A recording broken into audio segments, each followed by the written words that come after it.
Surface chemistry काफी आसान सा टॉपिक है।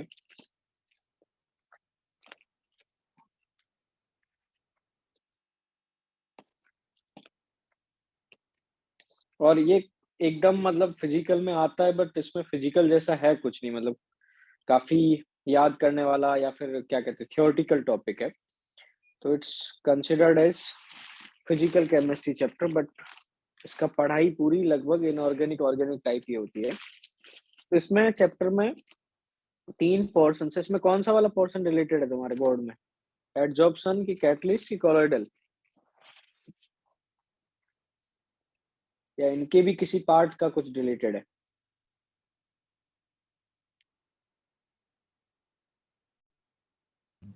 सर 2 मिनट, इसमें इमल्शन डिलीटेड है, ओके, कैटालिसिस, इमल्सन तो एक। ओके। होमोजेनियस और हेटेरोजेनियस की कैटालिसिस डिलीटेड है, और हाँ हाँ हाँ। Activity and selectivity of solid catalyst और एंजाइम ओके, कैटालिसिस।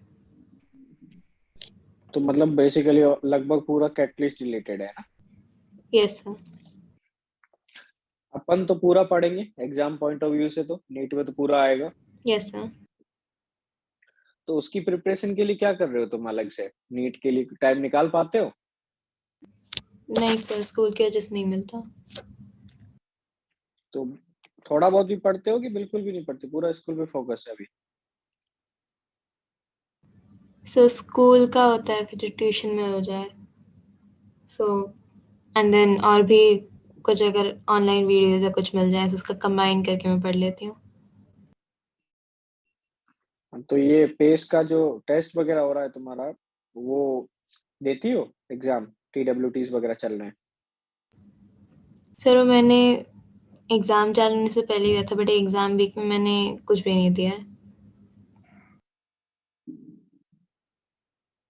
ओके, तो क्या प्लान क्या है ऑनेस्टली? मतलब अभी बोर्ड पे फोकस करके फिर ऐसा कि नीट के लिए इस बार तो ऐसे देखने के लिए ले लेते हैं, वैसा है कि सीरियस अटेम्प्ट देना है, कि क्या है मन में कि इस बार बोर्ड देख लेते हैं फिर अच्छे से नीट वाला देंगे, ऐसा वाला है क्या है सीन?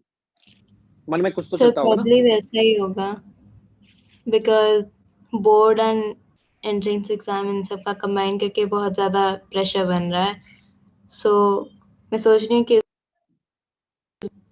मैं इस बार एग्जाम तो दूंगी, एंड हम्म। पूरी अपना पूरा जितना भी ट्राई कर सकती हूँ उतना मैं करूँगी, बट मेरे को हाँ लग हाँ रहा है हाँ। प्रॉब्ली इस बार में नहीं हो पाएगा, सो मैं एक सेकंड अटेम्प्ट करूँगी, नहीं, एक कोई वो तो कॉलेज सेकंड ड्राइव अटेम्प्ट देके इज गुड। उसके बाद एक से। एक्चुअली क्या होता है ना कि प्रेशर अपन ज्यादा लेते हैं, तो वो भी सही चीज है कि इतना प्रेशर नहीं लेना चाहिए, फिर दोनों ही गड़बड़ हो जाता है। बट एक क्या होती है कि फिर अपन दिमाग में आ जाता है कि इस बार मेरा होना नहीं है, तो मैं थोड़ा चिल ही लेती हूँ, तो फिर क्या है ना, अपन नॉर्मल जितना पढ़ते हैं उसमें भी थोड़ा लेट बैक एटीट्यूड आ जाता है, तो वो मत आने देना। ठीक है, कि इस बार तो यस। मतलब देना ही नहीं है तो ठीक है, इतना पढ़ते नहीं है चलेगा, बोर्ड ही तो देना है तो बोर्ड ही दे देंगे। तो उसके लिए कैजुअल अप्रोच मत ले आना, इस बार इतना अच्छा करो कि चलो कि ये आपकी मान लो कि अगले साल देना भी है तो अगले साल काम आएगा ही, इस बार जो तुमने इनपुट दिया है।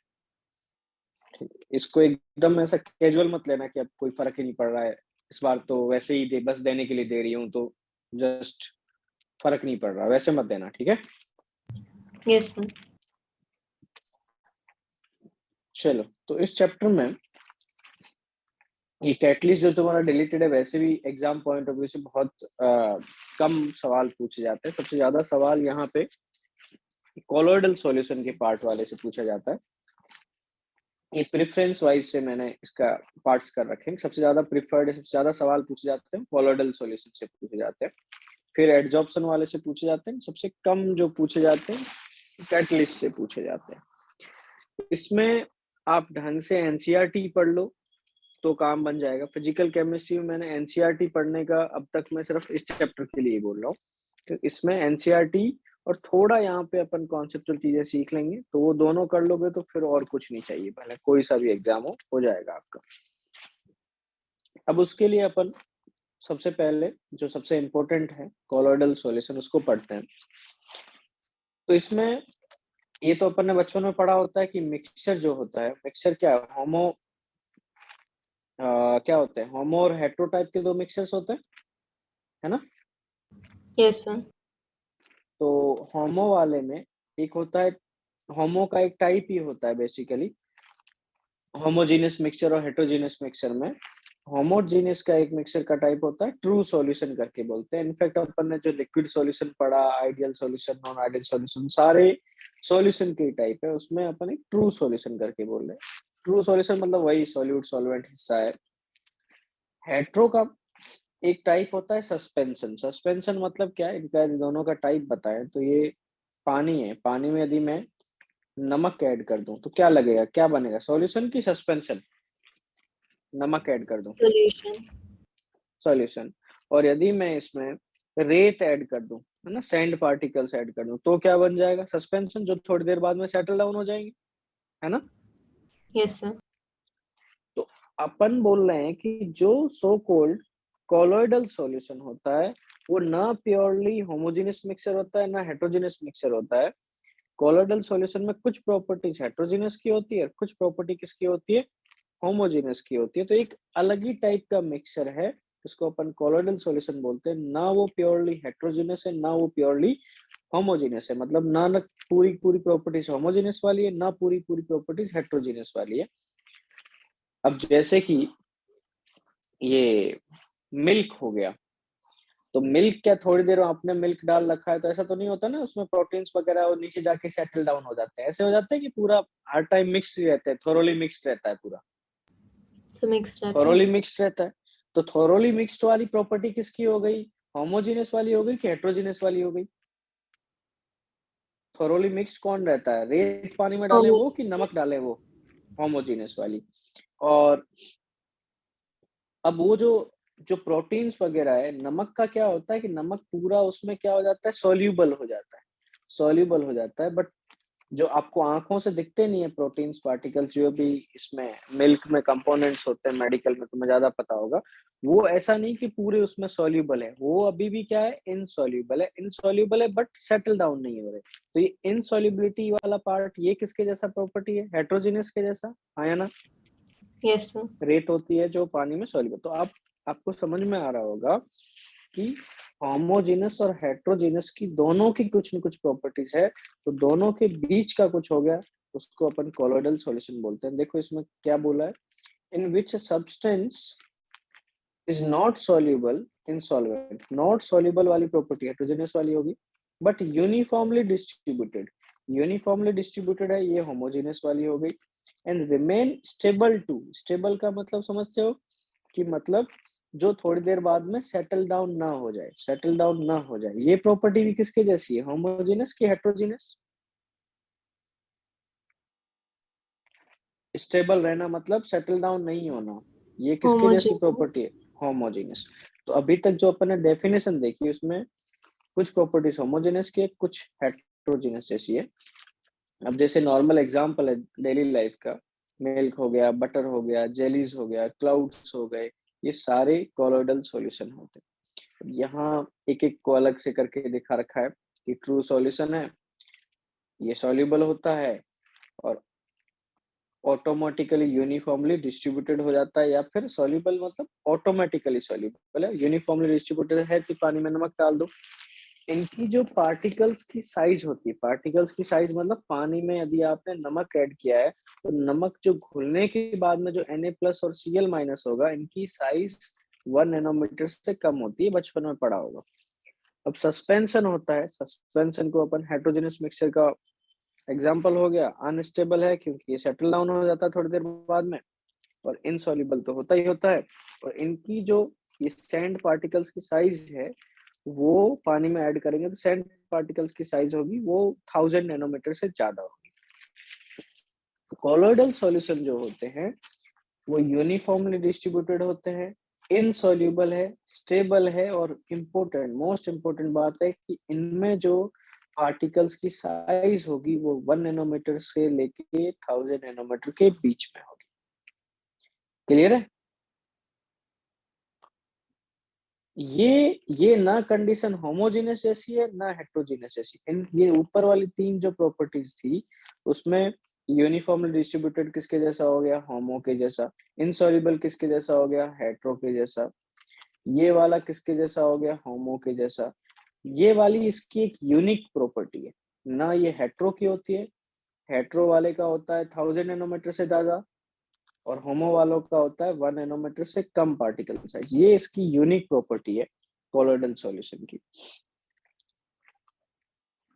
तो एक यस सर। ध्यान रखना, कोलोइडल सॉल्यूशन को अपन ट्रू सॉल्यूशन नहीं बोल सकते, ना ही सस्पेंशन बोलते हैं, ये अपने आप में एक कोलोइडल सॉल्यूशन। बट यदि आपको फोर्सफुली बोला जाए कि क्या ये, आपको बोला जाए कि कोलोइडल सॉल्यूशन होमोजेनस है कि हेट्रोजेनस है, तो इन दोनों में जवाब देना है, तो क्या जवाब दोगे, होमोजेनस कि हेट्रोजेनस? सर हेट्रोजीनियस की मिक्स नहीं हेट्रोजेनस हुआ। है ना। नहीं, वो मिक्स ऐसा कोई, वैसे तो ना होमोजेनस है ना हेट्रोजेनस है, बट ठीक है बोलने के लिए बोल देते हैं कि हेट्रोजेनस है। टेक्निकली ना तो वो होमोजेनस है ना हेट्रोजेनस है, बट यदि सवाल आए तो पिन पॉइंट करके पूछे तो अपन हेट्रोजेनस बोलेंगे।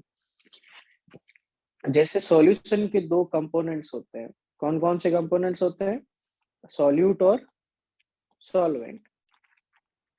सॉल्यूट जो क्या जाए, घुल जाए, और सॉल्वेंट जिसमें सॉल्यूट घुल जाए, वो वाला हो गया। तो यहाँ पे क्या कोलोइडल सॉल्यूशन के लिए अपन ये टर्मिनोलॉजी यूज कर सकते हैं? बिल्कुल नहीं कर सकते।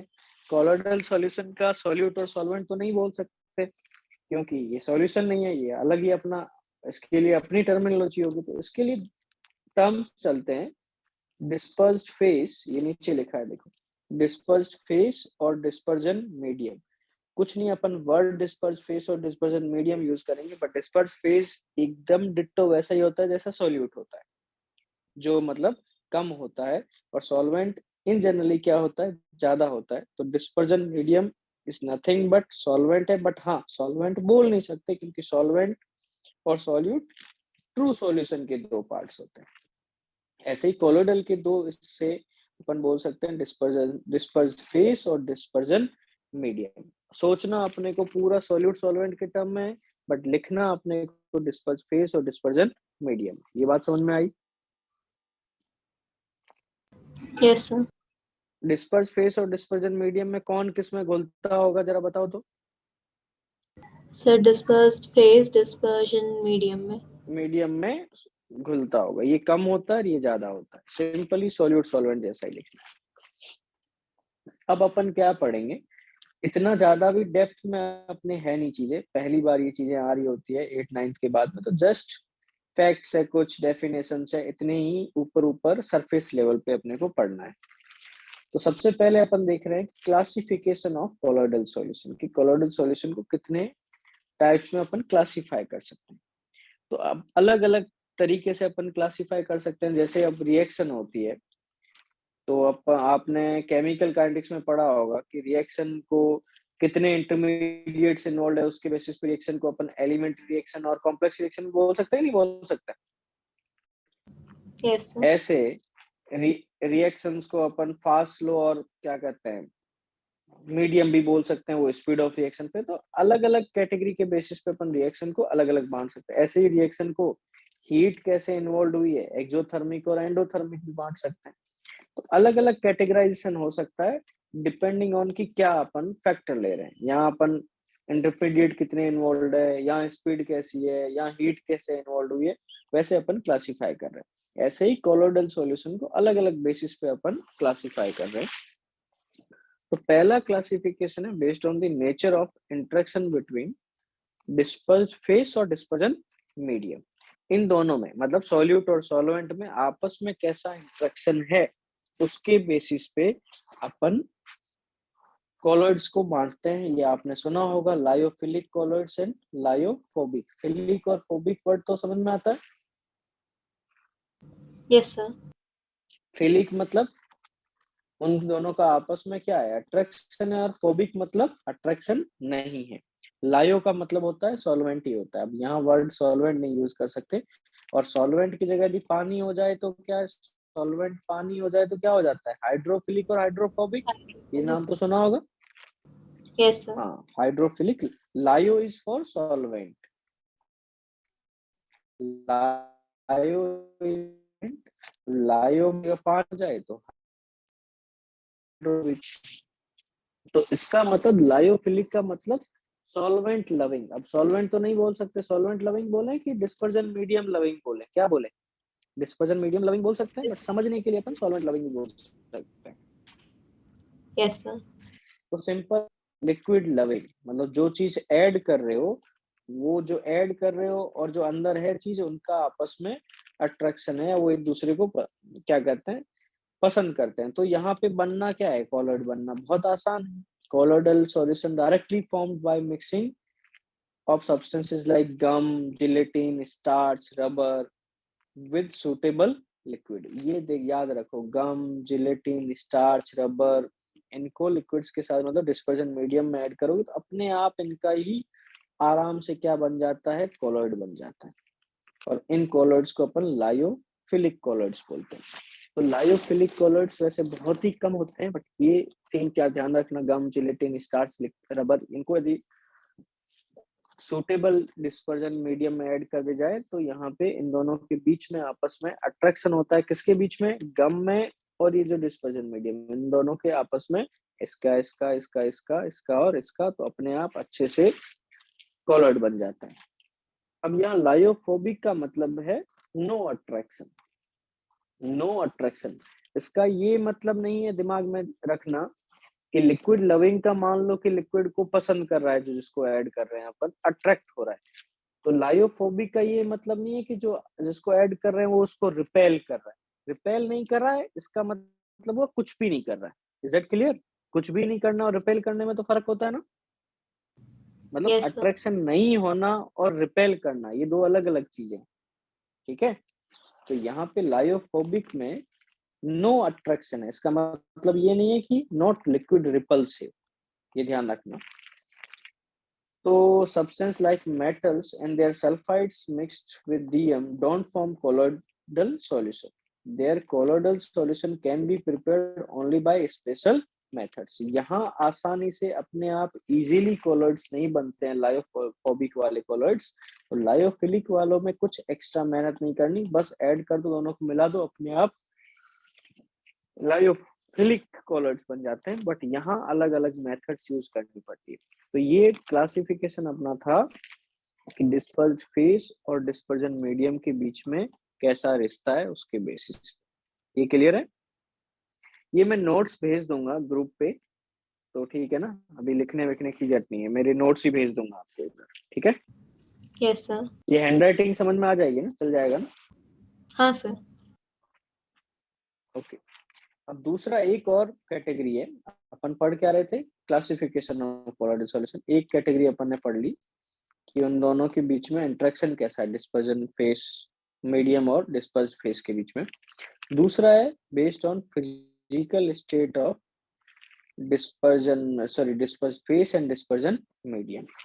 मतलब इनका ये सॉलिड है कि लिक्विड है कि गैस है, ये सॉलिड है कि लिक्विड है कि गैस है, ऐसे इनके फिजिकल स्टेट के बेसिस पे अपन देख रहे हैं। एक देखो सिंपल सा अपन एक्सरसाइज करते हैं कि डिस्पर्ज फेस है और डिस्पर्जन मीडियम है, इसमें एक बार यहाँ पे ले लेते हैं, मान लो सॉलिड, मतलब अपन ने सॉल्वेंट क्या ले लिया, सॉलिड। तो इसमें क्या क्या ऐड कर सकता हूँ बताओ? सॉलिड भी हो सकता है, लिक्विड भी हो सकता है और गैस भी हो सकता है, हाँ या ना? Yes sir. ऐसे यहाँ लिक्विड ले लिया तो इसमें भी क्या तीनों ऐड कर सकता हूँ, सॉलिड, लिक्विड और गैस। और ऐसे यहाँ पे यदि सॉल्वेंट मतलब ज्यादा अपन डिस्पर्जन मीडियम में गैस ले लूं तो यहाँ पे भी सॉलिड, लिक्विड और गैस। तो बताओ कितने टाइप के ऐसे हो सकते हैं, कितने टाइप बन गए? यहाँ से 3, सर 9। यहाँ से भी 3, यहाँ से भी 3, तो टोटल 9 हो गए। एक बात बताओ, क्या गैस और गैस को आपस में मिक्स करेंगे तो वो क्या कोलोइडल बनेगी कि हमेशा सॉल्यूशन ही बनेगी? गैस और सर गैस मिक्स सॉल्यूशन ही करें, बनेगी। हाँ, तो ये इसमें से 2 में से बस, या 3 में से 2 केस लेने हैं। तो यहाँ से 3 आए, यहाँ से 3 आए और यहाँ से नीचे से 2 आए, तो टोटल कितने बन गए? 8।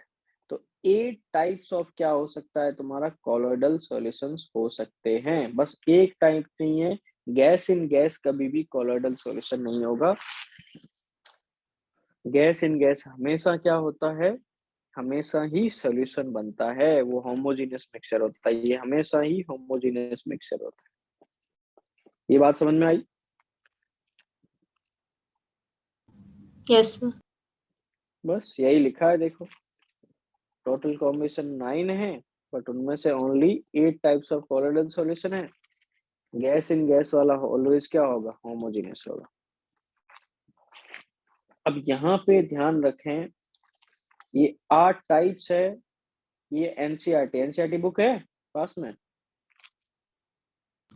Yes sir. एक बार खोलो जरा सरफेस केमिस्ट्री वाला पार्ट।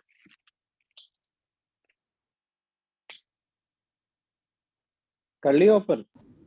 Yes sir. तो इसमें कोलोइडल सॉल्यूशन मिल गया। Yes sir. उसमें टाइप्स है, टेबल बना रखी है 8 टाइप्स। Yes sir. उसमें कुछ ऐसे मिल जाएंगे, जैसे मैं लिक्विड इन लिक्विड होता है उसको इमल्सन बोलते हैं, जो तुम्हारा सो कॉल्ड अभी डिलीटेड है। ऐसे लिक्विड इन क्या कहते हैं, सॉलिड है, इसको जेल बोलते हैं। ये पीछे इनके नाम है और इनके एग्जाम्पल्स भी है, वो डायरेक्ट डायरेक्ट सवाल पूछे गए कई। आप प्रीवियस ईयर्स में नीट में देख लेना, डायरेक्ट यहाँ से इस 8 वाली की लिस्ट और एग्जाम्पल से सवाल पूछे गए कि मतलब लिक्विड इन लिक्विड वाला वो चीज क्या होता है, इमल्सन है। ऐसे बोल दिया जाएगा कि चीज है, चीज क्या इमल्सन होता है कि जेल होता है कि सोल होता है कि फॉर्म होता है, ऐसे सीधे सीधे डायरेक्ट क्वेश्चन पूछे गए।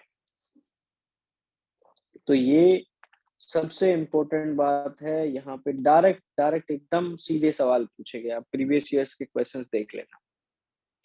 तो ये 8 के 8 आपको याद होने चाहिए कि लिक्विड इन सॉलिड है तो उसको जेल बोलते हैं, सॉलिड इन लिक्विड है इसको सॉल बोलते हैं। तो जो पेंट्स होते हैं उसमें लिक्विड डिस्पर्जन, मतलब इन में लिखा है तो ये डिस्पर्ज फेस है और ये क्या है, डिस्पर्जन मीडियम है, ये ध्यान रखना। लिक्विड इन लिक्विड मतलब डिस्पर्ज फेस और डिस्पर्जन मीडियम। यहाँ लिक्विड इन सॉलिड में कौन ज्यादा है और कौन कम है, जेल में लिक्विड ज्यादा है कि सॉलिड ज्यादा है? सर सॉलिड ज्यादा है। सॉलिड ज्यादा है, तो ये ध्यान रखना। तो ये ऐसे 8 टाइप्स है, डायरेक्ट डायरेक्ट सवाल पूछे गए हैं, तो ये याद होने चाहिए आपको। अब अपन आते हैं वापिस, यहाँ जो अपन ने देखा था कि 2 क्लासिफिकेशन था, लायोफिलिक और लायोफोबिक। इनमें डिफरेंस देखना है कि what is the difference between lyophobic and lyophilic. Lyophilic थे जो आसानी से कौन से बनते थे इनमें से, लायोफिलिक कि लायोफोबिक? लायोफोबिक। आसानी से कौन से बनते थे? जहां सॉल्यूट और सॉल्वेंट के फिलिक्स। बीच में अट्रैक्शन है वो आसानी से बनेंगे, कि जिसमें कुछ नहीं है वो आसानी से बनेंगे? लायोफिलिक। लायोफिलिक आसानी से बनेंगे, लायोफोबिक इतने आसानी से नहीं बनेंगे। तो ये टेबल काफी इंपॉर्टेंट है। यहाँ पे अपन लायोफिलिक और लायोफोबिक में डिफरेंसेस देख रहे हैं। पहला, प्रिपरेशन आसान किसका है, लायोफिलिक का। Easy to prepare, just shake कर लो या उसको वार्म कर लो तो ये बन जाता है लायोफिलिक वाला। Lyophobic not easy to prepare, special methods are required. अब स्पेशल मेथड्स क्या होती है वो देखेंगे पहले। दूसरा, चार्ज, मतलब लायोफिलिक पे चार्ज कितना होता है, लायोफोबिक पे चार्ज कितना होता है। तो यहाँ पे लायोफिलिक वालों में बहुत ही कम चार्ज होता है, वेरी लिटिल चार्ज या फिर नो चार्ज। उस सॉल्यूशन पे कोई चार्ज नहीं होता, ऐसा समझ जाओ। सॉल्यूशन तो नहीं बोलना चाहिए, कोलॉइड बोलना चाहिए। अब यहाँ पे क्या करते हैं, देखते हैं यहाँ पे चार्ज आएगा कि नहीं आएगा और क्यों जरूरत पड़ेगी चार्ज की, ये चीज ध्यान से सुनना। मान लो आपने ऑयल को पानी में डाला और मैंने इसको हिला दिया, अगर छोटी छोटी बूंदों में वो कन्वर्ट हो जाएगा कि नहीं हो जाएगा, ऑयल को पानी में डाल के स्टिर करोगे तो छोटे छोटे पार्ट्स में बटेगा कि नहीं बटेगा ऑयल? बटेगा सर। और उसके बाद में क्या हुआ, ऐसा ही पड़ा रहेगा कि वो थोड़ी देर बाद सरफेस पे आ जाएगा? तो सरफेस पे आ जाएगा। तो वो क्या हुआ, जो छोटा छोटा बटा था वो वापिस इकट्ठे हो गए तो बड़ी बूंद बन गई, और बड़ी बूंद बन के वो क्या आ गया, ऊपर सरफेस पे फ्लोट करने लगा। तो अब मुझे बताओ, ये सरफेस पे फ्लोट कर रहा है तभी भी कोलोइडल सॉल्यूशन है, कि जब ये अंदर घुला हुआ है तब कोलोइडल सॉल्यूशन है? सर जब अंदर घुला सरफे हो। सरफेस पे है तब तो सस्पेंशन के जैसा हो गया। सस्पेंशन मतलब सस्पेंशन दो टाइप का हो सकता है, या तो जैसे प्रेसिपिटेट वगैरह जैसी चीजें होती है वो नीचे आके जम जाए, या फिर कोई टर्बिडिटी होती है जो ऊपर जाके सेटल डाउन हो गया, दोनों ही वो सस्पेंशन ही है। थोरोली मिक्स तो है ही नहीं ये चीज। तो यहाँ पे दिक्कत ये आ रही है, क्योंकि ऑयल और वाटर का रिश्ता क्या है, क्या कहते हैं, अच्छे बॉन्ड बनते हैं कि एक दूसरे में फोबिक वाला रिलेशन है ऑयल और वाटर में? फोबिक। फोबिक वाला। तो यहाँ पे दिक्कत यही आ रही है कि इसको बना के कैसे रखूं कोलोइडल सॉल्यूशन। ये तो थोड़ी देर बाद में सरफेस में चला जा रहा है, स्टेबल तो है ही नहीं। और कोलोइडल सॉल्यूशन स्टेबल होते हैं, तो इनको स्टेबल करवाने के लिए अपने को अलग से मेहनत करनी पड़ेगी। अब क्या मेहनत करनी पड़ रही है, देखो, ये जो बूंद है, ये जो छोटे छोटे पार्ट में बटा है, ये यदि आपस में ना जुड़े तो काम नहीं बनेगा, ये ऐसा नहीं हो पाएगा, हाँ या ना? ये यदि आपस में ना जुड़ के इकट्ठी बड़ी बूंद ना बनाए तो ये ऊपर नहीं जाएगा, हाँ या ना? छोटे छोटे में यस। वो पड़ा रहेगा। तो इनको आपस में ना जुड़ने के लिए क्या कर दें, मान लो इसके ऊपर मैंने चार्ज जनरेट कर दिया, इसके ऊपर माइनस चार्ज आ गया, ये वाले के ऊपर भी माइनस चार्ज आ गया, तो अब ये जुड़ेंगे कि दूर दूर रहेंगे एक दूसरे से? दूर रहेंगे। हाँ, तो अब अपन ने क्या कर दिया, ये जो आपस में मिल रहे थे इनके ऊपर कुछ चार्ज जनरेट करवा दिया। जैसे यहाँ पे प्लस चार्ज भी जनरेट करवा सकता हूँ या फिर माइनस चार्ज भी जनरेट करवा सकता हूँ। तो ऐसा, और ये ऐसा नहीं कि एक में ही प्लस और माइनस करवा दे, या तो प्लस करवाया या फिर माइनस करवाया। तो इसके ऊपर प्लस प्लस प्लस वाला आ गया। तो अब ये एक दूसरे को अट्रैक्ट नहीं करेंगे, तो ये ऐसे ही पड़े रहेंगे, ऐसे ही पड़े रहेंगे, मतलब स्टेबल है। और स्टेबल है तो कोलॉइडी है, क्या कहते हैं, सस्पेंशन नहीं बना। तो अब आपको समझ में आ रहा है कि लायोफोबिक वाले में तो चार्ज तो जनरेट करना ही पड़ेगा, मतलब या तो पॉजिटिव चार्ज होगा या फिर क्या होगा, नेगेटिव चार्ज। तो चार्ज के हिसाब से बोले तो लायोफिलिक में तो वेरी लिटिल चार्ज या फिर नो चार्ज, बट लायोफोबिक में हर किसी के ऊपर चार्ज होगा। हाँ, वो चार्ज पॉजिटिव भी हो सकता है या फिर नेगेटिव भी हो सकता है। ये बात समझ में आई? Yes sir. हाँ। अब ओरिजिन ऑफ चार्ज इनका क्या है, कि बहुत सारे रीजंस है, जैसे कि रबिंग, फ्रिक्शनल फोर्स एटसेट्रा, ये बड़ा काम का नहीं है। ये जो अपन ने इनके ऊपर चार्ज जनरेट किया है, वो चार्ज जनरेट होता है किसकी वजह से, preferential adsorption of ions from solution.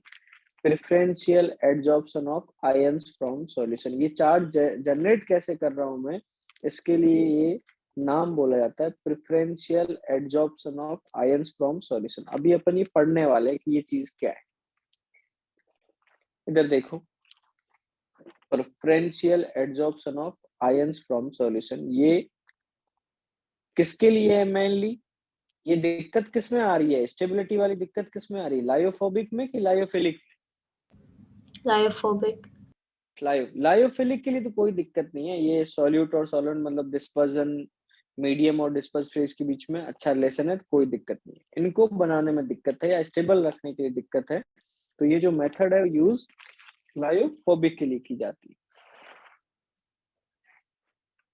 अभी देखना हो क्या रहा है, मान लो तुमने AgNO3 और NaCl को ऐड किया, AgNO3 और NaCl को ऐड किया, तो AgNO3 से आया तुम्हारा Ag प्लस, और यहाँ ये NO3 माइनस, ऐसे ही NaCl से Na प्लस और Cl माइनस। एक ही बात बताओ, तुम्हारा जो electrochemistry, chemical kinetics, liquid solution वगैरह, ये क्या कहते हैं, स्कूल में भी पढ़ाया था कि नहीं पढ़ाया था? सर पढ़ाया था। ओके। तो जो ये कोचिंग का पढ़ाया हुआ था, इधर हमारा वाला पढ़ाया, वो कुछ काम आ रहा है कि नहीं आ रहा है तुम्हारे एग्जाम में, स्कूल के एग्जाम में? सर आ रहा है भूल गए? क्योंकि वहाँ पे ज्यादा डिटेल में कराते हैं स्कूल के कंपैरिजन में। ओके ओके, ऐसे सारे सब्जेक्ट्स में ही फायदा मिल रहा होगा ना? Yes sir. ओके। ये देखो यहाँ पे आपको पता ही है, रिएक्शन देखी होगी कि Ag+ और Cl- मिलके क्या बनाते हैं, पीपीटी बनाते हैं। AgCl का पीपीटी होता है कि नहीं होता है, प्रेसिपिटेट। Yes sir. अब इन्होंने बनाया यहाँ से AgCl, मान लो ये AgCl। अब इसकी कंडीशन क्या होनी चाहिए कि, अब वही है कोलोइडल सॉल्यूशन है तो उसकी साइज किसके बीच में होनी चाहिए, 1 नैनोमीटर से लेके 1000 नैनोमीटर के बीच में। मान लो ऐसा है। अब वापिस दिक्कत क्या है कि AgCl पानी के साथ में अट्रैक्ट नहीं करता, मतलब फोबिक वाला रिलेशनशिप है, पानी में अपन ने ऐड कर रखा है। ये भी एक्वस सॉल्यूशन है, ये भी एक्वस सॉल्यूशन है। तो वही थोड़ी देर बाद में AgCl और AgCl है, ये दोनों इकट्ठे हो जाएंगे और फिर नीचे जाके सेटल डाउन हो जाएंगे। पीपीटी है तो क्या हो जाएगा, नीचे जाके सेटल डाउन हो जाएंगे।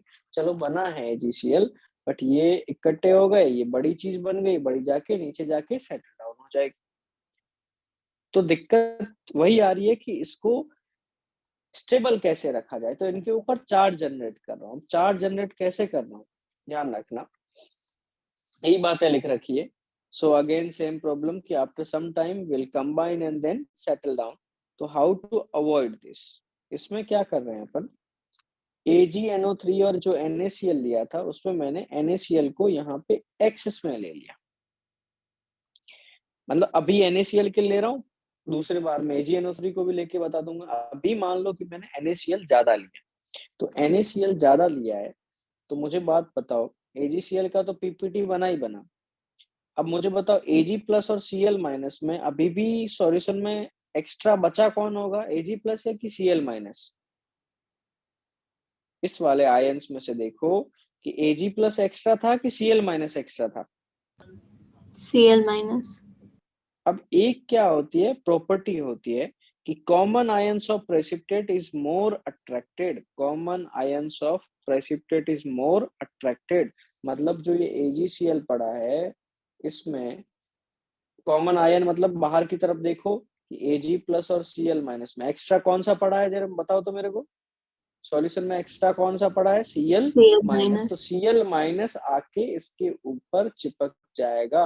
ये इसके ऊपर चिपकने वाले प्रोसेस को एडजॉर्प्शन बोलते हैं। सरफेस पे चिपकना एडजॉर्प्शन कहलाता है। ये ठीक है। Yes sir. तो अब मुझे बताओ इसके ऊपर कौन सा चार्ज आ गया, AgCl के ऊपर प्लस आया कि माइनस आया? माइनस। माइनस चार्ज आ गया। तो अपना काम बन गया कि नहीं बन गया, Ag के ऊपर, पूरे के ऊपर AgCl के ऊपर क्या आ गया, माइनस। तो इसके ऊपर यदि हर किसी के ऊपर यदि माइनस लगा दूं, तो अब ये दोनों एक दूसरे से अट्रैक्ट करेंगे कि नहीं करेंगे, नहीं करेंगे। तो क्या ये जुड़ के सेटल डाउन होंगे, नहीं होंगे। ठीक है। Yes sir. तो अपन ने ये प्रॉब्लम बेसिकली सॉल्व कर दी है। अपन ने सिंपली AgNO3 और NaCl मिलाने की जगह AgNO3 के साथ में NaCl को ज्यादा मिला लिया थोड़ा। तो ज्यादा मिला दिया तो ये कौन सा कोलॉइड बन गया, नेगेटिव कोलॉइड बन गया। अब मान लो इसकी जगह में AgNO3 एक्स्ट्रा लेता, AgNO3 एक्स्ट्रा लेता, एक्सेस में लेता, तो AgCl में यहाँ कौन सा कॉमन आयन है जो बाहर एक्स्ट्रा पड़ा है, Ag+ की Cl-? Ag+। Ag+। तो इसके ऊपर कौन सा चार्ज आता, प्लस चार्ज आता। तो मेरे हाथ में है कि मेरे को पॉजिटिव कोलॉइड बनाना है कि नेगेटिव कोलॉइड बनाना है। यदि NaCl एक्स्ट्रा ले लिया तो नेगेटिव कोलॉइड हो गया, और AgNO3 एक्स्ट्रा ले लिया तो कैसे पहचानना है, देखो इनमें से कॉमन आयन में देखो, एक कॉमन आयन में Ag+ और Cl-। अब देखो यहाँ पे एक्स्ट्रा कौन है, एक्स्ट्रा मान लो AgNO3 लिया है तो यहाँ Ag+ आ गया, Ag+ चिपक जाएगा तो प्लस चार्ज आ जाएगा। यदि NaCl एक्स्ट्रा लिया है तो यहाँ से Cl- आ गया, वो आएगा तो पॉजिटिव सॉरी नेगेटिव कोलॉइड बन जाएगा। तो आपसे डायरेक्ट ऐसे भी सवाल पूछे जाते हैं कि ये पॉजिटिव कोलॉइड है कि नेगेटिव कोलॉइड है, पहचान लोगे पॉजिटिव कोलॉइड है कि नेगेटिव कोलॉइड है। Yes sir. ये समझ में आया पूरी बात। Yes sir. अभी देखो नोट करके लिखा है कि लायोफोबिक है, दो टाइप के हो सकते हैं। ऐसा कोई लायोफोबिक नहीं होता जो चार्जलेस होगा, या तो पॉजिटिव होगा या फिर नेगेटिव होगा। अभी देखो ये एग्जाम्पल 2 है, इसमें मैंने लिया है FeCl3 और साथ में लिया है मैंने हॉट वाटर। हॉट वाटर मतलब इसमें OH- जो हॉट वाटर है उसमें क्या है, काफी कम अमाउंट में, और FeCl3 मैंने लिया है एक्सेस अमाउंट में। अब एक्सेस अमाउंट में FeCl3 और यहाँ से हॉट वाटर मतलब पानी से क्या मिलेगा तुम्हारा, H+ और OH- मिलेंगे नहीं मिलेंगे, तो ये Fe और OH- के साथ में रिएक्ट करके FeOH होल थ्राइस बनाता है, जो कि PPT होता है, प्रेसिपिटेट होता है। अब मुझे बात बताओ, FeOH होल थ्राइस वाला जो कोलॉइड है, ये पॉजिटिव कोलॉइड होगा कि नेगेटिव, कैसे पहचाने, कौन एक्सिस में, यहाँ से बताओ। FeCl3। FeCl3 एक्सिस में तो पॉजिटिव वाला इसके ऊपर आएगा कि नेगेटिव वाला आएगा, ये वाला Fe आएगा इसके ऊपर अट्रैक्ट होने, Fe आएगा तो ये कौन सा होगा, Fe मतलब Fe+3 आएगा, तो ये होगा पॉजिटिव कोलॉइड। अभी यहाँ पे देखो, यदि FeCl3 के साथ में NaOH ले लेता, NaOH और H2O या हॉट वाटर में फर्क क्या है, ध्यान से देखिए, ये H2O है, H2O जो टूटता है यहाँ से OH- मिलता है, वो बहुत ज्यादा है कि बहुत कम है, ये Kw की वैल्यू 10⁻14 है, तो ये OH- बहुत कम है कि बहुत ज्यादा है, तो कम। बहुत ही कम है, बहुत ही कम है, तो मतलब ये कम है और ये ज्यादा है, ये बात समझ में आई, ये वाली यस। चीज कम है और ये वाली ज्यादा है।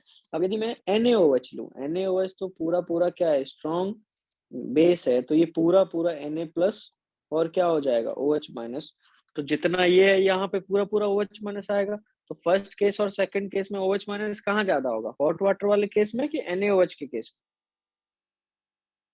NaOH तो डायरेक्ट बेस है, OH- है, तो यहाँ पे OH- ज्यादा होगा, तो जब NaOH लिखा है तो समझ लेना कि ये OH- यहाँ पे एक्सेस में है, और जब हॉट वाटर लिखा है तो मतलब FeCl3 वाला एक्सेस में है।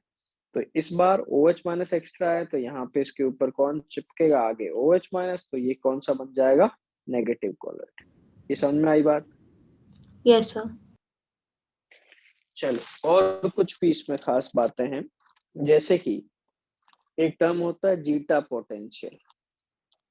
अब जीटा पोटेंशियल क्या होता है, यहाँ देखो, अभी देखो ये AgCl है और ये माइनस चार्ज इसके ऊपर आ रहा है, तो बताओ AgNO3 और NaCl में कौन एक्स्ट्रा लिया होगा, ज्यादा कौन लिया होगा, एक्सेस में कौन होगा, यदि ये नेगेटिव कोलॉइड है तो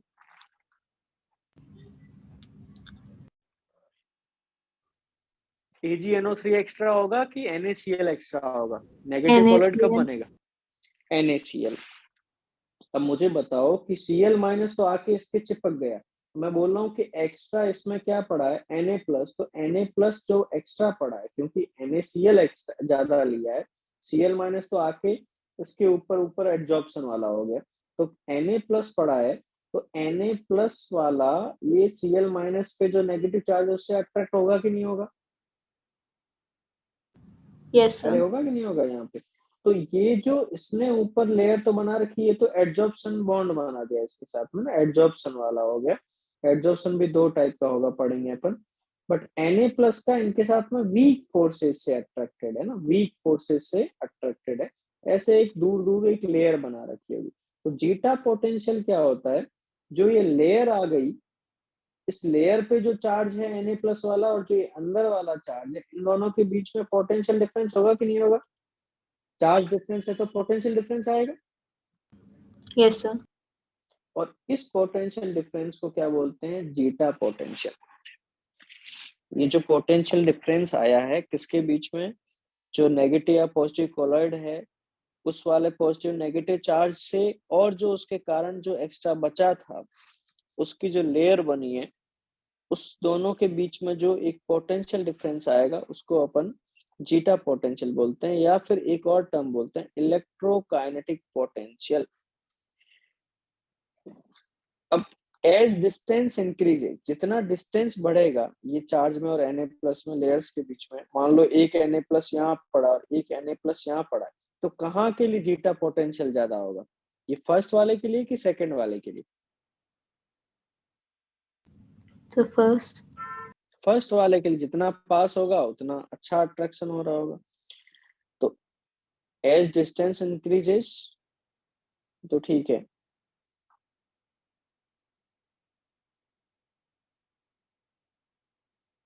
यहाँ ध्यान रखो कि जितना Na+ पास में आएगा, इसके Na+ जितना पास में आएगा उतना अट्रैक्शन बढ़ेगा, और अट्रैक्शन बढ़ेगा तो स्टेबिलिटी बढ़ेगी, क्योंकि जितना पास आएगा तो इनके बीच में ये जो प्लस और माइनस के बीच में इंटरेक्शन होगा, एनर्जी रिलीज होगी, और जितनी एनर्जी रिलीज होती है उतना सिस्टम क्या होता है, स्टेबल होता है।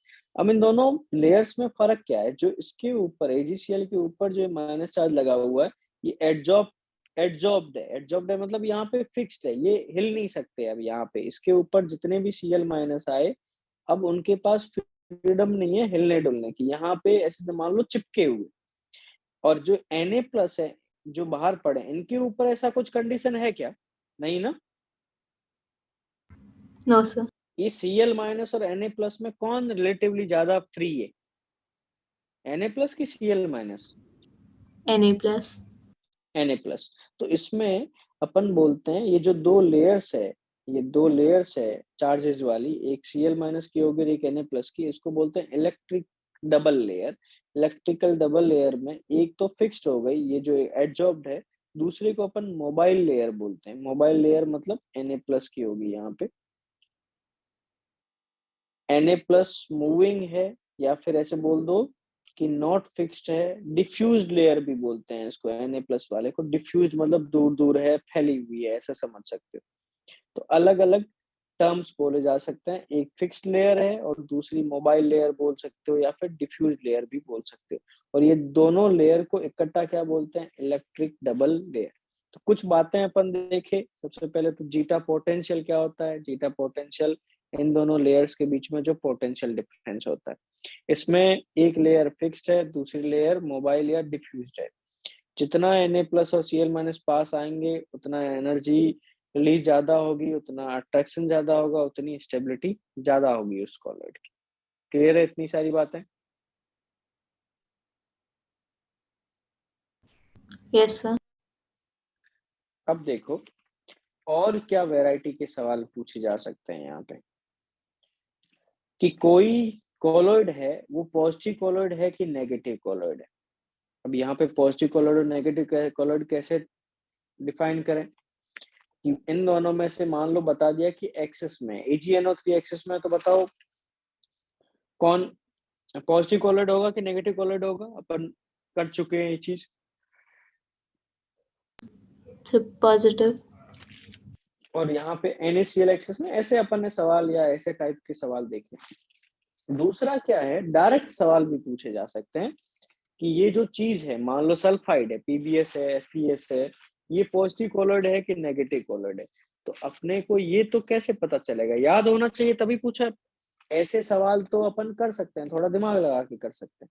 मान लो आपको बोल दिया जाए कि ये किसी की ऑक्साइड है, किसी की ऑक्साइड है, वो पॉजिटिव कॉलॉइड है कि नेगेटिव कॉलॉइड, तो ये आपको याद होना चाहिए। कुछ कुछ फेमस एग्जांपल्स है, जैसे कि आपको ऐसा सवाल पूछ लिया जाए कि कॉलॉइड ऑफ कॉपर ये पॉजिटिव है कि नेगेटिव है, तो सबसे पहले तो इतना पहचानो कि ये लायोफिलिक है कि लायोफोबिक है। लायोफिलिक वाले में अपन ने नाम याद है, स्टार्च, गम, जिलेटिन, ऐसे नाम पढ़े थे अपन ने, रबर। ये 3-4 ही क्या है, लायोफिलिक है, बाकी सारे क्या होते हैं, lyophobic. Most of the colloids are lyophobic. कुछ ही है जो लायोफिलिक है, जिनके ऊपर चार्ज बहुत कम होता है या फिर होता ही नहीं है। इनके नाम याद कर लो, स्टार्च हो गया, गम हो गया, जिलेटिन हो गया, ये लायोफिलिक वाले हैं, बाकी सारे लायोफोबिक हैं। अब इसमें भी पॉजिटिव कॉलॉइड्स में क्या क्या आता है, ऑक्साइड्स और हाइड्रो ऑक्साइड्स।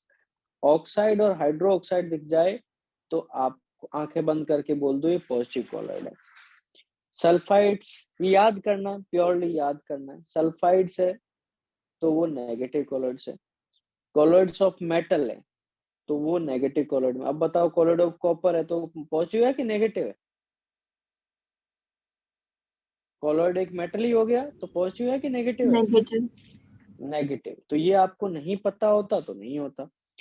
अब डाइज होती है, दो टाइप की डाइज होती है, एसिडिक डाइज होती है और बेसिक डाइज होती है। एसिडिक वाला नेगेटिव होता है और बेसिक वाला पॉजिटिव होता है, तो ये ध्यान रखना।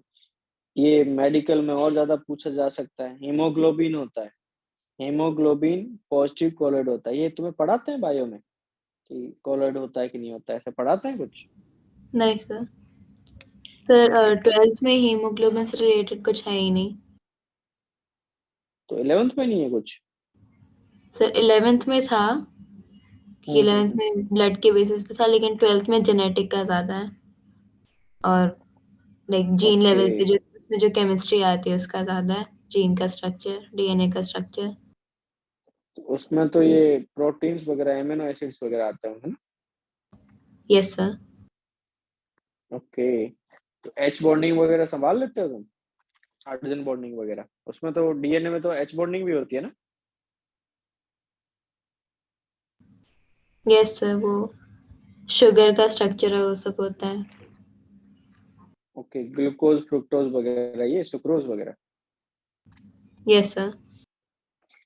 एक बात बताओ, एच एफ इसमें ज्यादा इलेक्ट्रोनेगेटिव कौन है, एच और एफ में?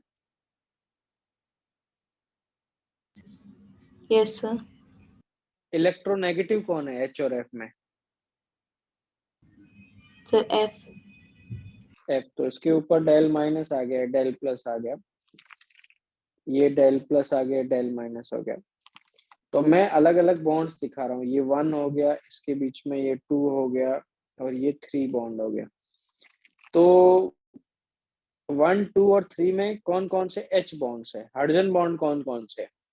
तीनों है कि only first and three? Which are which are hydrogen bonds,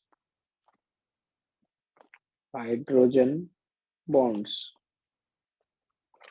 A option हो गया 1, 2 एंड 3। बी हो गया ओनली 1 एंड 3।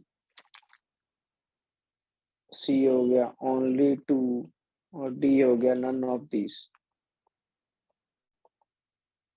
क्या होना चाहिए? देख ले, रिकॉर्ड हो रही है, तीनों तुम्हारे है बायो ना? वालों को बता दूंगा मैं। सर तीनों है। तीनों है?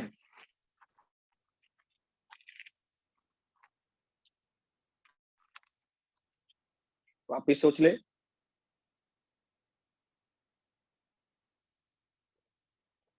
एक बात बता, chemical bond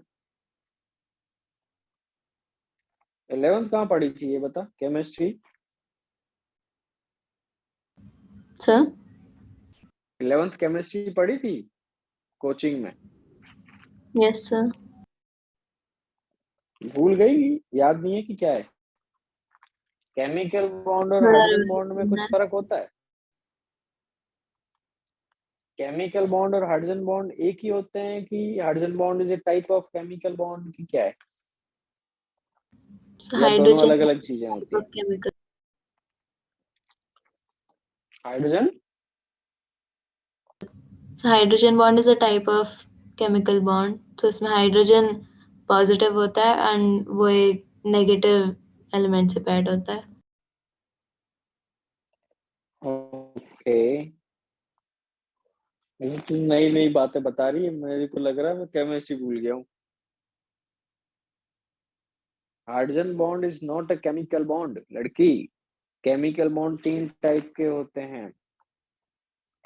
chemical bond 3 type के होते हैं, कौन कौन से? आयोनिक, कोवेलेंट और कोऑर्डिनेट। ठीक है, केमिकल बॉन्ड बोलते हैं इनको। फिर आता है हाइड्रोजन बॉन्डिंग, हाइड्रोजन बॉन्डिंग। और फिर आती है वीक फोर्सेस, लंदन फोर्सेस वगैरह नाम सुना है कुछ? डाइपोल डाइपोल इंटरेक्शन वगैरह ऐसा यस। कुछ? हाँ जी। तो ये तीनों अलग अलग चीजें हैं, केमिकल बॉन्ड, हाइड्रोजन बॉन्ड और वीक फोर्सेस। अब इस कैसे डिफाइन करते हैं? अपन डिफाइन यहाँ पे करते हैं अलग अलग, कि ये यदि 42 किलो जूल पर मोल से यदि बॉन्ड बनने पे ज्यादा एनर्जी रिलीज हो, सबसे स्ट्रॉन्ग बॉन्ड होता है इन तीनों में केमिकल बॉन्ड। फिर हाइड्रोजन बॉन्ड होता है यदि 8 से 48 टू 42 किलो जूल पर मोल के बीच में एनर्जी रिलीज हो रही है तो उसको हाइड्रोजन बॉन्ड बोलते हैं। और 8 से भी कम हो रही है उसको वीक फोर्सेस बोलते हैं। ठीक है, केमिकल बॉन्ड और हाइड्रोजन बॉन्ड और वीक फोर्सेस अलग है. Chemical bond is not a type of, sorry, hydrogen bond is not a type of chemical bond. अब Yes. इसमें इसका जो ये क्वेश्चन दिया है, इसका आंसर है ओनली 2. इसका आंसर है ओनली 2. ये जो सवाल दिया है 1 और मैंने, 3 इसका ना? आंसर है ओनली 2. 1 और 3 क्या है? 1 और 3 केमिकल बॉन्ड्स है. ठीक है. H ने अपना एक इलेक्ट्रॉन शेयर किया, F ने अपना इलेक्ट्रॉन शेयर किया है. देखो, ये H और F है, ये हाइड्रोजन बॉन्ड नहीं है, नॉट अ हाइड्रोजन बॉन्ड. ये है normal covalent bond. Covalent bond sharing of electron से बना है, शेयरिंग ऑफ इलेक्ट्रॉन से. और ये HF दूसरा वाला, ये भी हाइड्रोजन बॉन्ड नहीं है, ये कोवेलेंट बॉन्ड है, जो कि केमिकल बॉन्ड का टाइप है. अब यहाँ पे इधर इस बॉन्ड में शेयरिंग ऑफ इलेक्ट्रॉन, इसका एक इलेक्ट्रॉन है, इसका एक इलेक्ट्रॉन है, दोनों ने अपना इलेक्ट्रॉन शेयर किया, दोनों ने अपना ऑक्टेट और डिप्लेट कंप्लीट कर दिया. इसने भी. अब यहाँ पे ड्यूप्लेट ऑक्टेट सबका कंप्लीट है, फिर भी यहाँ पे डेल माइनस है और ये डेल प्लस है, तो ये just electrostatic force of attraction है. यहाँ कोई इलेक्ट्रॉन्स का आदान प्रदान नहीं हुआ. ये बात समझ में आ रही है कि जस्ट अपोजिटिवली चार्ज्ड है, तो इनके बीच में बस अट्रैक्शन है. तो इस अट्रैक्शन के नाम को क्या बोला जाता है? हाइड्रोजन बॉन्ड बोला जाता है. तीनों में फर्क समझ में आया कि नहीं आया? Yes, sir. ये H और F है, यहाँ पे H हाइड्रोजन है, हाइड्रोजन का इलेक्ट्रॉनिक कन्फिग्रेशन होता है 1s1. फ्लोरीन का कितना होता है? 1s2 2s2 2p कितना है? 2p5. 1s1 का एक डिब्बा ये खाली पड़ा है. 2p5 वाले में 1 2 3 4 5 और ये पड़ा है. ये और ये आपस में कनेक्ट होके, इसने अपना इलेक्ट्रॉन शेयर किया, इसने अपना शेयर किया, बॉन्ड बन गया. कौन सा बॉन्ड बना? सिग्मा बॉन्ड बना, HF. ये सिग्मा बॉन्ड है. सिग्मा बॉन्ड भी किससे मिलके बना है? sp बॉन्ड है. सिग्मा बॉन्ड के टाइप पढ़े हैं, sp ss pp, याद आ रहा है कुछ Yes, sir. कि भूल गई? ये भी वापस वही है, सिग्मा बॉन्ड. तो ये प्रॉपर बॉन्डेड है, केमिकल बॉन्ड है, शेयरिंग ऑफ इलेक्ट्रॉन से बना है.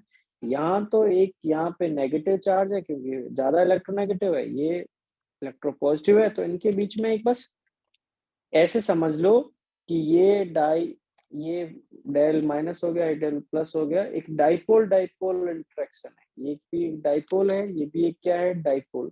तो H bond is just a dipole dipole interaction, बस यहाँ पे, जिसमें H इन्वॉल्व हो, डाइपोल डाइपोल इंटरेक्शन जिसमें H एटम इन्वॉल्व हो, और वहां पे गिवन की एनर्जी रिलीज हो रही है वो 8 से 42 के बीच में हो रही हो. तो ये ध्यान रखना, हाइड्रोजन बॉन्ड केमिकल बॉन्ड नहीं होता है. ठीक है. Yes, sir. तो ये चीज याद करना, हेमोग्लोबिन हो गया, एसिडिक डाइज नेगेटिव कोलोइड होती है, बेसिक डाइज पॉजिटिव कोलोइड होती है, ऑक्साइड और हाइड्रो ऑक्साइड्स. मतलब आपको ये पूछ लिया जाए,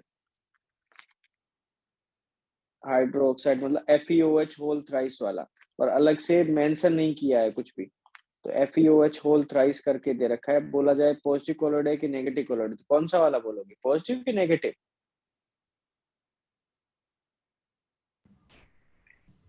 So हाइड्रो positive. ऑक्साइड्स देखो इसमें, पॉजिटिव. हाइड्रो ऑक्साइड्स कौन सा? Positive colloid. तो ये याद कर लेना, काम बन जाएगा.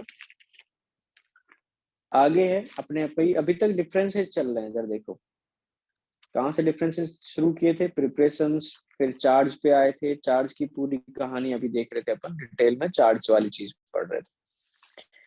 उसके बाद में ज्यादा स्टेबल कौन से होंगे मुझे बताओ, लायोफिलिक की लायोफोबिक? जबरदस्ती बना के बैठे हैं वो ज्यादा स्टेबल होगा, कि जो नेचुरली अच्छे से अट्रैक्टेड थे वो Right. ज्यादा स्टेबल होंगे? तो लायोफिलिक वाले क्या होंगे? ज्यादा स्टेबल होंगे. तो यहाँ पे क्योंकि चांस रहता है कि वापिस सस्पेंशन में ना चले जाए, जैसे मिल्क कभी कभी टेम्परेचर गड़बड़ हो जाता है तो दूध वूध फट जाता है कि नहीं फट जाता है?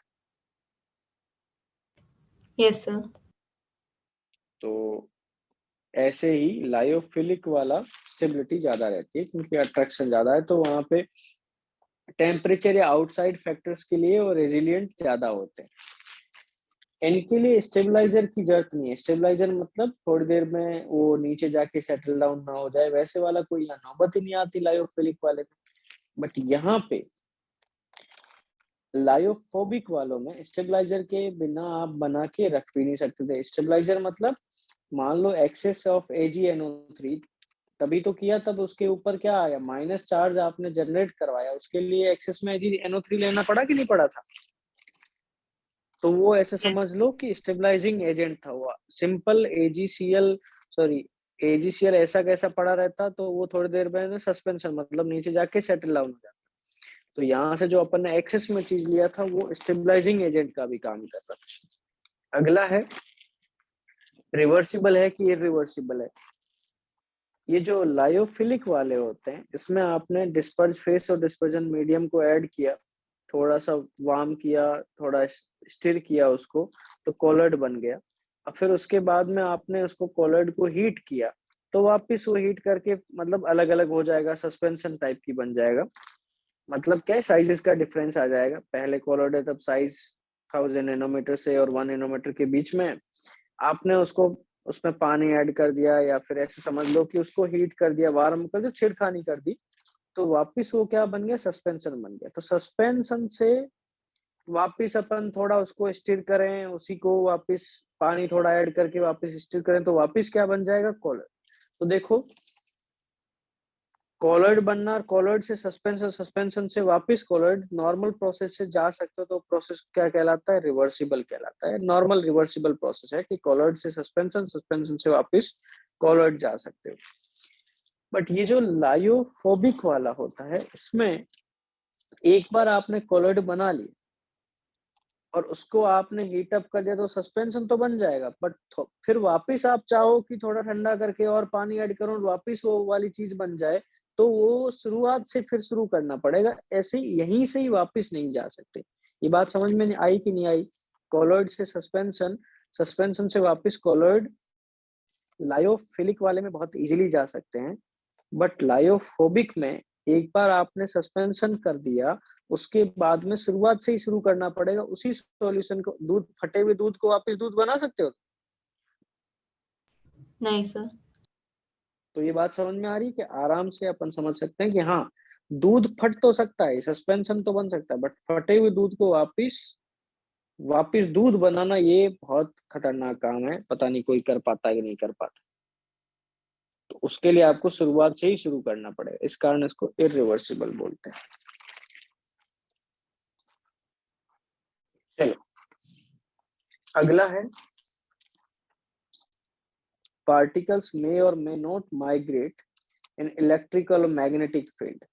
Particles may or may not migrate into electrical and magnetic field। मतलब क्यों है may और may not क्यों बोला है, क्योंकि यहाँ चार्जेस होते हैं कि नहीं होते हैं। लायोफिलिक वाले में चार्जेस हो भी सकते हैं और नहीं भी हो सकते। लायोफिलिक वाले में याद है चार्ज में बहुत कम चार्ज हो सकता है या फिर नो चार्ज भी चल सकता है, बट लायोफोबिक में तो हमेशा पॉजिटिव और नेगेटिव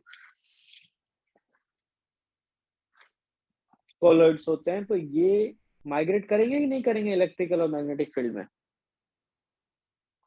ये यदि इलेक्ट्रिकल फील्ड में रखे जाएं, कौन सा वाला तुम्हारा लायोफोबिक वाला, तो वहां पार्टिकल्स मूव करेंगे कि नहीं करेंगे।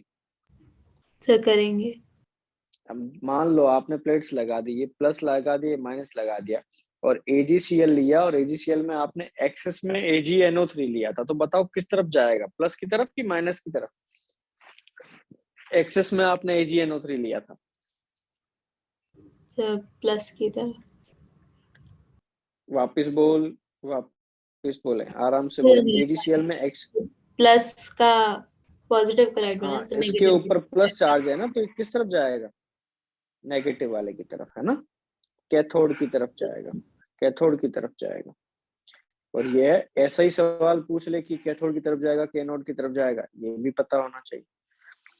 फिर विस्कोसिटी, विस्कोसिटी मतलब डिस्पर्जन फेस और डिस्पर्जन मीडियम के बीच में अच्छा खासा अट्रैक्शन, तो वो कहाँ होगा, लायोफिलिक की लायोफोबिक में। लायोफिलिक। अट्रैक्शन कहाँ? लायोफिलिक में। तो विस्कोसिटी ज्यादा लायोफिलिक में। Attract each other, lyophilic colloids have more viscosity than its solvent. और यहाँ वाले में विस्कोसिटी वाला कुछ मामला ही नहीं। तो ये ध्यान रखना, इसके एग्जाम्पल्स में लायोफिलिक में स्टार्च, गम, जिलेटिन, रबर, ये 3-4 ध्यान रखना, बाकी सारे तुम्हारे लायोफोबिक होते हैं। तो कभी लायोफिलिक और लायोफोबिक में कि लायोफिलिक एक लायोफोबिक है, ये 3-4 लायोफिलिक के लिए ध्यान रखो, बाकी सारे लायोफोबिक है। इतना ठीक है? Yes sir. अभी देखो, based on size of dispersed phase, अपन ने 2 कैटेगरीज पढ़ ली है। पहला कॉलोइडल सॉल्यूशन का पढ़ा कि डिस्पर्स फेस और डिस्पर्जन मीडियम के बीच में आपस में इंटरेक्शन कैसा है। उसके बीच बाद में अपन ने पढ़ा कि डिस्पर्स फेस और डिस्पर्जन मीडियम का फिजिकल स्टेट क्या है। फिजिकल स्टेट क्या है ये पढ़ा, और उसके बाद में फिर अपन लायोफिलिक और लायोफोबिक के पूरे टाइप्स पे, डिफरेंसेस पे आ गए। अब तीसरा कैटेगरी पढ़ रहे हैं अपन, इसका कॉलोइडल सॉल्यूशन का, based on size of dispersed face, मतलब सॉल्यूट का दूसरे लैंग्वेज में बोले उसकी साइज क्या है, उसके बेसिस पे अपन कॉलोइड्स को डिवाइड कर रहे हैं। साइज होनी कितनी चाहिए? 1 नैनोमीटर से 1000 नैनोमीटर के बीच में, है ना, कॉलोइडल पार्टिकल्स की। अब उसमें भी 3 टाइप्स पढ़ रहे हैं कि देखो, एक पहला टाइप है मल्टी मॉलिक्यूलर कॉलोइड्स, नाम में ही क्लियर है, मल्टी मॉलिक्यूलर कॉलोइड्स। तो यहाँ पे क्या है देखो, मल्टी मॉलिक्यूलर कॉलोइड्स में जैसे कॉलोइड ऑफ गोल्ड हो गया, कॉलोइड ऑफ गोल्ड है, तो यदि यहाँ पे जो गोल्ड का कॉलोइड होता है सो कॉल्ड, उसमें गोल्ड का एक ही एटम नहीं होता है ना, बहुत सारे एटम्स मिलते हैं, तब जाके उसका एक का साइज कितना होता है तुम्हारा, 1 नैनोमीटर से लेके 1000 नैनोमीटर के बीच में होता है। मतलब आपने पानी में एक गोल्ड का सॉल्यूशन बना रखा है, तो इसमें जो ये सो कॉल्ड ये एक गोल्ड का पार्टिकल बोल रहे हैं, तो उसमें एक एटम नहीं है, उसमें बहुत सारे गोल्ड के एटम्स रहे होंगे, और वो जो मिलके बना बैठा है, ऐसे समझो बहुत सारे गोल्ड के एटम्स मिलके बैठे हैं, इनकी साइज ऐसी है कि ये किसके हिस्से में आ रहा है, किसकी रेंज में आ रहा है, कॉलोइडल सॉल्यूशन वाली रेंज में आ रहा है। ये बात समझ में आ रहा है? Yes sir. तो ये देखो कि मान लो कॉलोइड ऑफ गोल्ड है, इफ क्रस्ट टू कौन सी साइज में, 1 नैनोमीटर से 1000 नैनोमीटर के बीच में, तो then one colloid will have many gold atoms. एक एटम एक कॉलोइडल पार्टिकल्स नहीं है, एक बहुत सारे एटम मिले होंगे, तब उनकी साइज 1 नैनोमीटर से 1000 नैनोमीटर के बीच में रही होगी, ये ध्यान रखना। ऐसे ही जो सल्फर का कॉलोइड होता है वो S8 मॉलिक्यूल से बना होता है, तो इसमें देख लो कितने एक एसेट है, वो उसमें ही 8 सल्फर के मॉलिक्यूल्स कंटेन्स मैनी एसेट। और इनफैक्ट एक कॉलोइडल जो सल्फर में, सल्फर का कॉलोइड है, उसमें एक जो कॉलोइडल पार्टिकल, उसमें बहुत सारे S8 मॉलिक्यूल्स होंगे मल्टी, तब जाके उसका साइज किसके बीच में होगा, 1 नैनोमीटर से लेके 1000 नैनोमीटर के बीच में। तो मल्टी मॉलिक्यूलर में मतलब कॉलोइडल जो पार्टिकल है वो खुद एक पार्टिकल बहुत सारे क्या कहते हैं मॉलिक्यूल्स या एटम से मिलके बना होगा, तब जाके वो इस रेंज में आ रहा होगा। अगला है मैक्रोमोलिकुलर। मैक्रोमोलिकुलर अपने को ध्यान क्या रखना है कि ऐसा करो ताकि कॉलोइडल पार्टिकल की साइज किसके बीच में आ जाए, 1 नैनोमीटर से 1000 नैनोमीटर में। यहाँ एक एटम से, एक एटम की साइज 1 नैनोमीटर से 1000 नैनोमीटर की नहीं थी, तो बहुत सारे मिल गए, मिलके इतने बने कि उनकी कॉलोइडल पार्टिकल की साइज किसके बीच में आ जाए, 1 नैनोमीटर से 1000। मैक्रो वाले में जैसे पॉलीमर्स वगैरह होते हैं जो लंबी चेन्स वाले होते हैं, वो खुद इकलौता ही एक ऐसा है कि उसकी साइज किसके बीच में आ रही है, मान लो इतना बड़ा कोई चेन वाला पार्टिकल्स है, या डीएनए वीएनए होते हैं, ये इनकी बहुत बड़ी चेन होती है ना। डीएनए सीक्वेंसिंग वगैरह पढ़ाता है कि नहीं पढ़ाते है तुम्हें, ये वाले यस। पॉइंट पे ये कुछ हो गया, ये कुछ हो गया, ऐसे तो बहुत लंबी चेन्स होती है। Yes sir. तो ऐसा जैसे स्टार्च हो गया, सेल्यूलोज हो गया, प्रोटीन्स हो गए, DNA is nothing but proteins और एंजाइम्स का ही मामला चल रहा है उसमें। ये सारे क्या होते हैं, नेचुरल वालों की बात करें तो ये मैक्रो मॉलिक्यूलर होते हैं, मतलब एक मॉलिक्यूल है उसकी साइज किसके बीच में हो जाती है, 1 नैनोमीटर से 1000 नैनोमीटर में। तो यहाँ ये साइज बनाने के लिए बहुत सारे मॉलिक्यूल्स को इकट्ठा नहीं होना पड़ता, ये खुद ही इतनी लंबी चेन्स होती है कि वो एक ही काफी होता है इस साइज में आने के लिए। तो इसको बोलते हैं मैक्रो। ये मल्टीपल मल्टी मॉलिक्यूलर और मैक्रो वालों में फर्क समझ में आया कि नहीं आया? Yes, sir. तो यहाँ देखो, if size of a single molecule is much bigger, generally polymers, single molecule size is between 1 nanometer and 1000 nanometer, so they don't need to combine with anyone to make colloid. Clearly लिखा है। Macro molecular में आपको कुछ natural वाले ही पता होने चाहिए, जैसे स्टार्च हो गया, सेल्यूलोज हो गया, प्रोटीन हो गया, एंजाइम्स हो गए, ये सारे नेचुरल है। और कुछ मैनमेड भी होते हैं जो पॉलिनोमियल्स में पढ़े होंगे आपने, पॉलीथीन हो गया, नाइलॉन हो गया, पॉलीस्टीन हो गया, ये नाम तो सुने ही होंगे। Yes, sir. पॉलीथीन हो गया, नाइलॉन हो गया, पॉलीस्टीन हो गया, ये सारे मैनमेड है जिनमें इनका एक ही स्ट्रक्चर है, वो 1000 से 1 के बीच में आ गया। अब एक कैटेगरी आती है तीसरी वाली, इसमें एसोसिएटेड कॉलॉइड। और एसोसिएटेड कॉलॉइड पता नहीं तुम्हें याद है कि भूल गए होंगे, 10th क्लास में एक मिसेल फॉर्मेशन करके चैप्टर पढ़ा था, कुछ पता नहीं कौन से चैप्टर में था, कार्बन इट्स कंपाउंड्स करके चैप्टर था, उसमें मिसेल करके हाइड्रोफिलिक एंड और हाइड्रोफोबिक एंड कुछ एनसीईआरटी का याद आ रहा है? तो थोड़ा बहुत। मिसेल थोड़ा बहुत। तो यहाँ अपन मिसेल के बारे में ढंग से समझेंगे, स्पेशली जो ये कपड़े धोने वाले सोप्स और डिटर्जेंट्स होते हैं वो मिसेल फॉर्मेशन ही बनाते हैं, उसकी वो फंक्शनिंग भी पढ़ेंगे और क्या चीज है वो भी ढंग से देखेंगे। तो एसोसिएटेड कॉलॉइड्स में यूजुअली आते कौन है, यूजुअली सोप्स और डिटर्जेंट्स आते हैं। इसमें एक फेमस है तुम्हारा स्टीरेट आयन, ये होता क्या है, आर सी ओ माइनस और साथ में ये मान लो Na प्लस लगा है, आर सी ओ माइनस और Na प्लस। आर क्या है तुम्हारा, एल्काइल ग्रुप है, लंबी सी चेन होती है, इसका ही एक एग्जांपल है या टाइप है स्टीरेट आयन। स्टीरेट आयन में आर की ये वैल्यू कितनी हो गई, C17H35, C17H35, ये basically CnH2n plus 1 CO minus है, CnH2n प्लस 1, देखो 17 34 प्लस 1 35 हो गया कि नहीं हो गया, CnH2n प्लस 1 CO माइनस, ये जनरल फॉर्मूला है इसका ना, RCO माइनस का अपन बोला।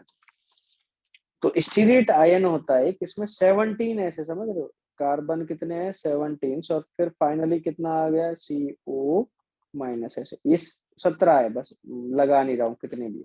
तो ये आर मतलब एक चेन हो गई कार्बन की, एल्काइल ग्रुप हो गया। इतना एल्काइल ग्रुप तो इतना ऑर्गेनिक में सीखे होंगे ना।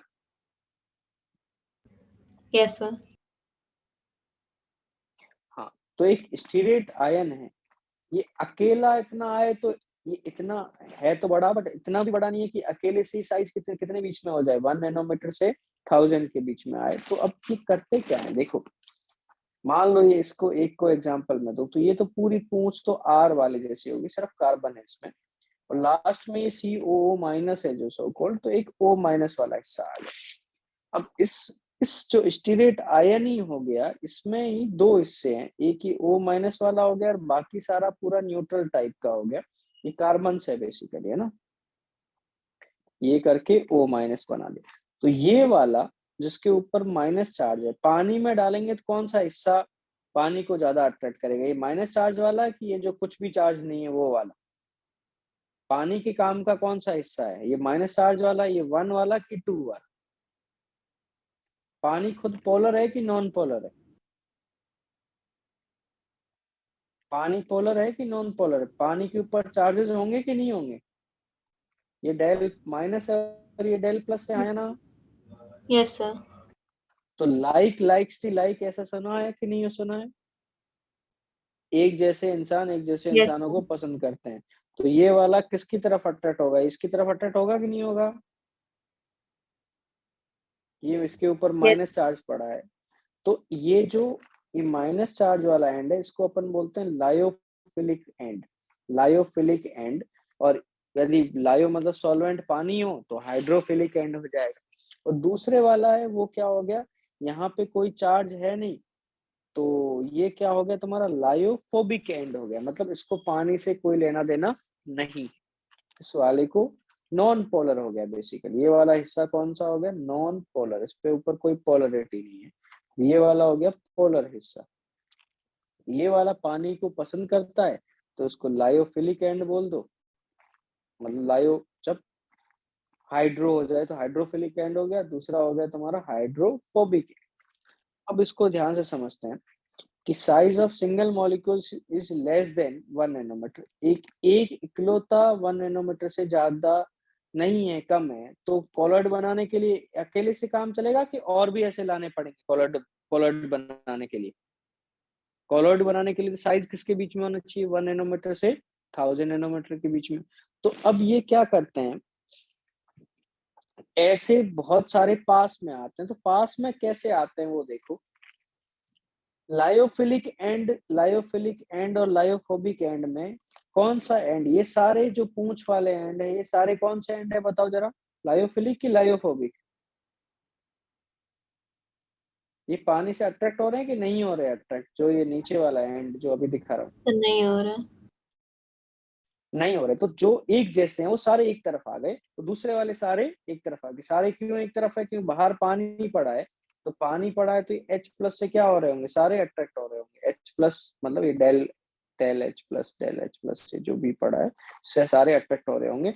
तो मतलब इन्होंने अपना ऐसे O माइनस वाला हिस्सा सबने बाहर की तरफ कर दिया और पूंछ सबने अपनी अंदर की तरफ कर दी। ऐसे जो इकट्ठे हुए, इतने इकट्ठे हुए कि इनकी साइज किसके बीच में हो जाए, 1 नैनोमीटर से किसके बीच में हो जाए, 1000 नैनोमीटर के बीच में हो जाए। तो मैं बोल सकता हूँ कि associated colloid is special type of क्या है तुम्हारा, मल्टीमॉलिक्यूलर कॉलॉइड, आया ना? Associated colloid is a Yes. Special type of multi molecular colloid. और ये जो कंबाइन होते हैं, ये जो कंबाइन होते हैं और जिससे इनकी साइज 1 नैनोमीटर से 1000 नैनोमीटर के बीच में आ जाए तो कॉलॉइड बन गया। और इसी कॉलॉइड को, ये जो इस फॉर्म में पड़ा है, इसको क्या बोलते हैं, मिसेल बोलते हैं। क्या बोलते हैं, मिसेल, जिसमें ये अंदर अंदर लायोफिलिक सॉरी लायोफोबिक एंड है और बाहर बाहर बाहर बाहर कौन सा है, लायोफोबिक है। इसको बोलते हैं मिसेल फॉर्मेशन। ठीक है, Yes, sir. ये जो घेरा बना के सब आ गए हैं, इसको बोलते हैं मिसेल फॉर्मेशन। अब कपड़ों की सफाई कैसे होती है वो भी आप समझ सकते हो कि ऑयल ड्रॉप है, आपके कपड़ों पे ऑयल ड्रॉप है। यूजुअली पानी से साबुन वाबुन अपन ऑयली पार्ट को साफ करने के लिए लगाते हैं। तो ऑयल खुद क्या है, पानी को पसंद करता है कि ना पसंद करता है? सर नहीं करता है। नहीं पसंद करता। तो ऑयल क्या है, लायोफिलिक है कि लायोफोबिक है, या हाइड्रोफिलिक है कि Biophobic, हाइड्रोफोबिक है? फोबिक। और hydrophobic. ये सारा हिस्सा पूरा कौन सा है तुम्हारा, फोबिक वाला ही है। तो ये पूरे, ये भी फोबिक है और ये भी फोबिक है, तो ये सब एक तरफ आ जाते हैं। बीच में ऑयल ड्रॉप आ गई, इसके चारों तरफ सांप जैसे कुंडली बनाता है वैसे बना दी इसने कुंडली, क्योंकि ये अंदर वाले ये ऑयल ड्रॉप खुद ही लायोफोबिक है। और ये जो ये पार्ट दूसरा वाला हिस्सा है इसका स्टीरेट आयन का, ये भी कौन सा है, लायोफोबिक है। अब इसने पानी को चारों तरफ से ऐसे घेर लिया है, सॉरी ऑयल को चारों तरफ से घेर लिया है। और ये बाहर की तरफ से, ये जो बाहर वाला लायोफिलिक वाला एंड है वो किससे अट्रैक्टेड है, पानी की तरफ अट्रैक्टेड है कि नहीं है? ये जो बाहर वाला हिस्सा है वो पानी के तरफ अट्रैक्टेड है। अब ये पूरा का पूरा पानी के साथ साथ, जैसे अपन ब्रश ब्रश मारते हैं कपड़ों पे, पानी के साथ साथ पूरा हाईजैक हो जाएगा, जिसमें बीच में बेचारी ऑयल की ड्रॉप भी हाईजैक हो गई। और फिर अपन पानी के साथ में ये पूरा पूरा बूंद के साथ जो बीच में ट्रैप्ड है, उसके साथ में जो डर्ट पार्टिकल है, ऑयली डर्ट पार्टिकल होता है, वो इसके साथ में ट्रैप होके बाहर निकल जाता है। कुछ कुछ समझ में आ रहा है क्या हुआ है यहाँ पे? ऑयल भी क्या था, हाइड्रोफोबिक, ये हिस्सा था, ये भी क्या था, हाइड्रोफोबिक। तो इसके बीच में ऑयल बूंद वाली क्या हो जाती है, ट्रैप हो जाती है, क्योंकि सेम है इनका नेचर। ऑयल भी हाइड्रोफोबिक है और ये वाला छोर है, एंड है, ये भी हाइड्रोफोबिक है। बट इनको पता नहीं है, ये अंदर तो खुश हो रहे हैं और इनको पता नहीं है कि बाहर जो ये O- है इसने सेटिंग H के साथ में या H2O वाले H के साथ में कर रखी है, तो ये पूरे अट्रैक्ट होके पानी के साथ में बाहर बह जाते हैं और कपड़ों से जहाँ पे ऑयल डर्ट है उससे इसका रिश्ता निकल जाता है, छूट जाता है। ये कुछ समझ में आ रहा है? Yes sir. ऐसे सोप्स और डिटर्जेंट्स की क्लीनिंग होती है, ऐसे साफ सफाई होती है। इसके आगे का अपन अगली क्लास में पढ़ेंगे।